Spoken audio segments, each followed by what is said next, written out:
போராட்டம் ஈடுபட்டு கொண்டிருக்கிற நிலையில்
தமிழ்நாடு அங்கன்வாடி ஊழியர் மற்றும் உதவியாளர் சங்கம் நாங்கள் இப்போ இன்னைக்கு ஒரு மறியல் போராட்டம் ஆரம்பிச்சிருக்கோம். இந்த மறியல் எங்களை தூண்டி விட்டது நமது மாண்புமிகு முதல்வர் அவர்கள் தான்.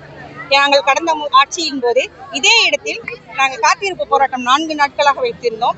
எங்களுடைய கோரிக்கையை நான் நிறைவேற்றுவேன், இங்கே இந்த ஆட்சியில் கேட்பது நடக்காத ஒரு செயல், நான் ஆட்சிக்கு வந்தால் உங்களை உடனடியாக அரசு ஊழியராக்குவேன் என்று அவர் எங்களுக்கு வாக்குறுதி கொடுத்தது மட்டுமல்லாது அவருடைய தேர்தல் வாக்குறுதியிலும் 313 எங்களை அரசு ஊழியராக்குவேன் என்று வாக்குறுதி அளித்திருந்தார்.